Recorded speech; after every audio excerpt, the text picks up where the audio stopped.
আসসালামু আলাইকুম গাইস, সবার কি অবস্থা? সবাই কেমন আছেন? আশা করি সবাই ভালো আছেন। আলহামদুলিল্লাহ আমরা ভালো আছি। আজকে আপনাদের সামনে নতুন একটা ভিডিও নিয়ে আসলাম যে আমাদের বাংলাদেশের প্রতারণা চক্র, দালাল চক্র, এমনকি বিভিন্ন ট্রাভেলস, সব ট্রাভেলস এজেন্সি খারাপ না, কিন্তু কিছু কিছু ট্রাভেলস এজেন্সি আমাদের থেকে যেভাবে ডাকাতি করে টাকা পয়সা নিয়ে যাচ্ছে, ওইগুলা নিয়ে আপনাদের সামনে আজকে নিয়ে আসলাম জনসচেতনতামূলক একটা ভিডিও। আসলে আমাদের বাংলাদেশ থেকে আসতে কিন্তু আপনারা জানেন, সৌদি আরবে যদি আপনারা একদম সর্বনিম্ন এইসব বিষয়ে যদি আসেন, তাহলে আপনাদের 5 থেকে 6 লাখ টাকা খরচ হয় মিনিমাম। বর্তমান পরিস্থিতিতে 5 থেকে 6 লাখ টাকার নিচে আসা যায় না। কিন্তু মূলত কিন্তু আমাদের বাংলাদেশে আসতে গেলে 2.5 লাখ থেকে 2,70,000 টাকার ভিতর আসা যায়। আপনি বৈধভাবে সৌদি আরবে আসেন কোনো ভিসার মাধ্যমে, প্রসেসিং, ফ্লাইটের টিকিট থেকে শুরু করে সবকিছু। যেমন আমাদের আশেপাশের দেশই দেখেন, নেপাল আছে, ইন্ডিয়া আছে, ভুটান আছে, বিভিন্ন দেশ থেকে কিন্তু আসে। এই যে আজকে আমাদের সামনে আছে আমার এক বন্ধু অজয় সাহানি, ও নেপাল से है।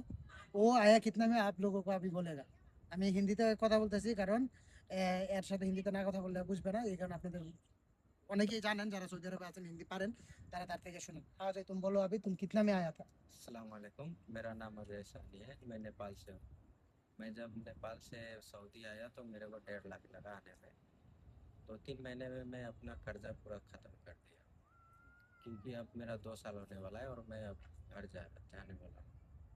आप लोग भी कोई अच्छा एजेंसी ढूंढ के और कम पैसे में आने की कोशिश करिएगा। Thank you very much Ajay, thank you. এখন আমি আপনাদেরকে বুঝাই বলি, সে কিন্তু 1.5 লাখ টাকায় সৌদি আরবে আসছে, এবং সে যেটা বলছে 3 থেকে 4 মাসের ভিতর তার সম্পূর্ণ টাকা উঠে গেছে। আপনারা একটা জিনিস খেয়াল করবেন, নেপালি, ইন্ডিয়ান বা অন্যান্য যারা আছে তারা কিন্তু সৌদি আরবে আসুক বা বিভিন্ন দেশে যাক, মিডল ইস্টে, তারা বেশি দিন থাকে না, 2 বছর কিংবা 3 বছর থাকে। কারণ তাদের 3 থেকে 4 মাস সময় লাগে টাকা তাদের যে আসার খরচ এটা উঠাইতে। পরবর্তীতে যদি ভালো কোনো কোম্পানি না হয়, তারা আসার পরে পরবর্তীতে তারা দেশে যায়, আবার নতুন বিষয় আসে। তার কারণ সে যদি 3 মাসে তার পুরো টাকাটা উঠাই ফেলে, তার ঋণ গুলা দেওয়া হয়ে যায়, পরবর্তীতে সে আসলে কিন্তু আবার নতুন বিষয় আসতেই পারে। 8 মাস, 10 মাস, 12 মাস যে আরো এক্সট্রা কাজ করছে, ওই টাকাটা তার ফ্যামিলিতে দিছে, সে জমাইছে, পরবর্তীতে আসতে কোনো জামানা নেই। অতএব এটাই হচ্ছে, আপনারা সবাই সতর্ক থাকবেন এবং বিভিন্ন দালাল চক্র থেকে সতর্কতা থাকবেন। বিভিন্ন বিশ্বস্ত ট্রাভেলস বা সরকারি যেই প্রসেসগুলো আছে ওইগুলাতে গিয়ে আপনারা আসার চেষ্টা করবেন, তখন আপনারা অল্প টাকায় আসতে পারবেন।